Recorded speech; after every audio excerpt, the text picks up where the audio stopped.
来分身。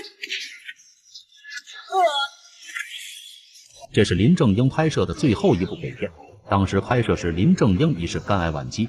但是，一向敬业的林正英依然咬牙坚持将这部电视剧拍摄完成。这部电视剧上映的第2年，一代僵尸道长林正英就法归道山，这也是香港电影的巨大损失。依稀记得林正英在1982年第一次以道士形象出现在银幕上，虽然扮相老迈，但是他的动作却精气神和一行云流水，给观众留下了深刻的印象。又经过了3年的精心打磨，一部僵尸先生横空出世，林正英僵尸道长的形象就深入人心。僵尸系列影片更是风靡一时，直到1995年林正英进军电视剧领域，更是自导自演了僵尸道长系列，非常成功。可惜天妒英才，林正英在拍摄完本片不久后与世长辞。接下来我们就来解说这部情定阴阳界。故事开始，每逢7月14鬼门大开的时候，为了不让孤魂野鬼到处乱跑吓人，戏班就会在这一天搭台唱起来吸引鬼魂。就在戏子们化好妆准备登台的时候，意外发生。戏班的台柱子突然摔倒，行为诡异，居然翘起了兰花指。杨定峰啊！哎呀，嘉哥，他撞邪了！撞邪！建伯，你不是开玩笑吧？是啊，已经拜祭过白虎了。嘉哥又画好了红脸扮关公，不会这么厉害吧？可不是，关公也会撞邪啊！我演了这么多年戏啊，也没听说过。是啊，建伯，看来嘉哥真的撞邪了。喂，你快想想办法呀！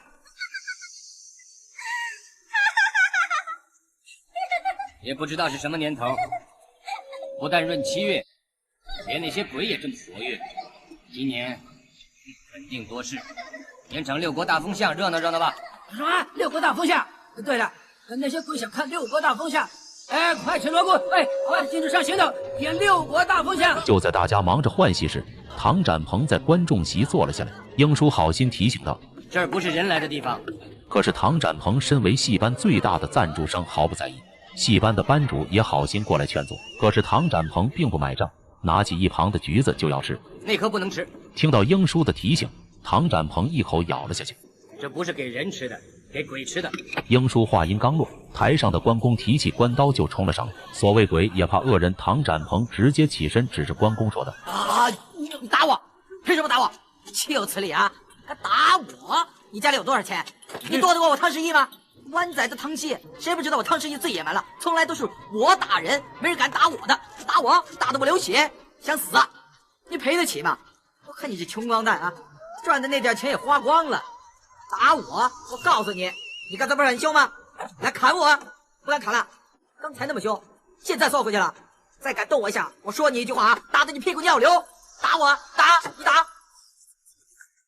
我怕了。”鬼被唐展鹏的气势所慑，直接逃走。此时的唐展鹏没了看戏的兴致，就到庙会上找点乐子。正巧此时一个恶霸正在调戏良家妇女，唐展鹏立刻正义感爆棚，就上去教训了恶霸一顿。唐展鹏一转身发现救下的居然是自己的未婚妻，于是转身就跑。一个胸口碎大石的摊位很快吸引了唐展鹏的注意，摊主眼看唐展鹏穿着华丽，于是就将他拉过来一起表演。就在摊主寻找幸运观众举大锤时，身后的同伴将不明液体洒在大石上。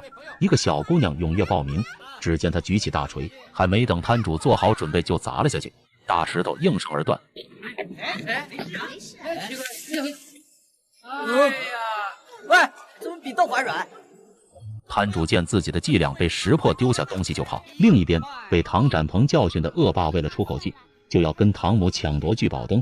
唐展鹏得知以后立刻赶了过来。唐展鹏表示，每次都比谁有钱没有什么意思，这次要跟恶霸比胸口碎大石。于是唐展鹏立刻找到了刚才的2个骗子。我有事的，要你们帮忙的啊！现在呢，要跟那个胖子比心口碎大石啊！如果你们肯帮忙的话呢，事成之后重重有赏。这个少爷真聪明啊！很快，唐展鹏就在2个骗子的帮助下完成了胸口碎大石。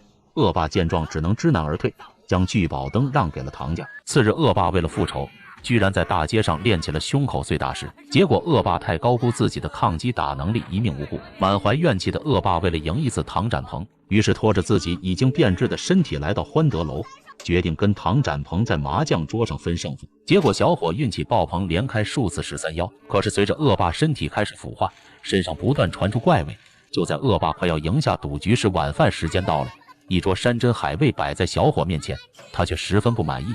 就在此时，一旁的阿朱发现了不对劲，于是就从后院挖了一碗泥土回来。恶霸看到泥土，果然开心不已，端起碗来就开始大快朵颐。开始大家还不敢肯定恶霸已经不是人，可是下一秒，恶霸居然夺过丫鬟手里的香，情不自禁地吃了起来。这时大家才反应过来，我今天一定要跟他分胜负，谁也不准离开。看见恶霸的神力，唐展鹏只好将赌局继续下去。此时恶霸身上散发出来的味道实在太冲，他的对手唐展鹏直接被熏晕了过去。恶霸见状，直接拉起唐展鹏的未婚妻和丫鬟就要占为己有。唐展鹏醒来以后急忙冲了出来，他想要将未婚妻和丫鬟赢回来。我不会输的，我不会输的，我不会输的，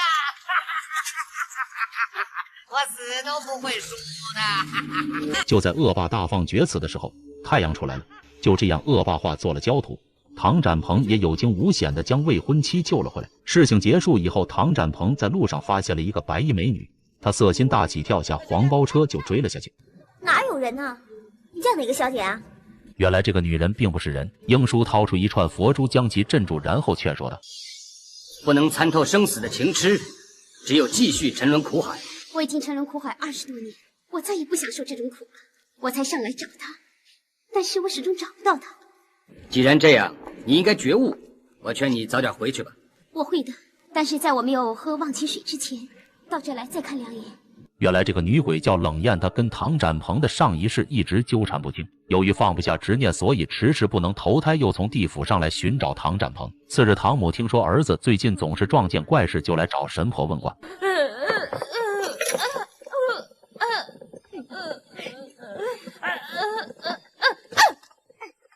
你放过我儿子吧，放过他吧！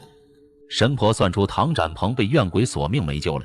唐母一听大惊失色，表示自己愿意加钱。神婆这才说出了破解之法。在7月14那天，你给他娶个老婆。7月14，你儿子的命过不了20岁，正巧今年又是闰7月，他过得了第1次生日，过不了第2次。如果你希望他避过灾劫，就要给他娶个老婆，希望用大喜冲破大劫。这块古玉啊是开过光的，有法力，拿回去让你的儿子挂上它。还有这道符也拿去，记住，一定要贴在天厅的横梁上。回家之后，唐母就让人贴好了符咒，然后把神婆给的护身符亲手戴到了儿子脖子上，并且把他的婚事说了出来。唐展鹏一听就不乐意了，于是就约好朋友2两来喝酒。2两由于工作忙的原因迟迟未到。就在唐展鹏去洗手间的时候，冷艳突然出现要带走他，可被神婆给的护身符阻挡。此时恰好2两赶到，冷艳就上了2两的身。就在他要再次对唐展鹏下手的时候，被英叔阻挡。起初英叔还想劝说冷艳离开2两的身体，可是冷艳依然执迷不悟，一言不合就对英叔动起了手。英叔立刻施法将冷艳从2两体内打出。冷艳一脸不服气地看向英叔，还想要动手。英叔直接亮出了法技，太上老君直接入律令。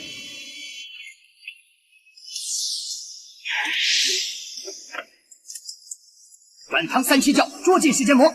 此时冷艳才知道英叔不好惹，直接逃跑。转眼间就来到了7月14这一天，唐家上下张灯结彩，准备给唐展鹏办喜事。可是唐展鹏却趁换衣服的功夫偷偷跑去了欢德楼，这可把唐母给急坏了。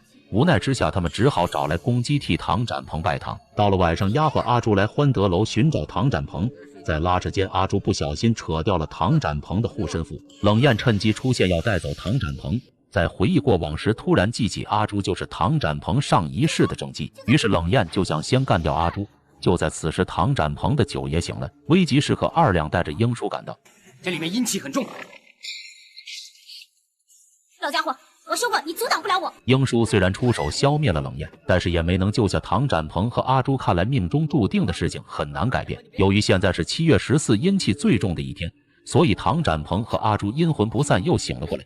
起初2人还没有意识到他们已经死了，等他们回到唐府才发现了不对劲。起初唐展鹏还以为是母亲被自己气死，等来到灵堂后才发现死的居然是自己。很快地府就有人来接待了2人，并且给了他们一本心鬼手册。他们也从冷艳口中得知，原来上一辈子2人居然是夫妻。由于2两对于没有救下好兄弟十分自责，于是就烧了各种豪华别墅、金银珠宝给唐展鹏。到了下面以后，唐展鹏依然是阔少爷，可是阿朱就惨了，由于家里穷，连张黄纸也没人给他烧。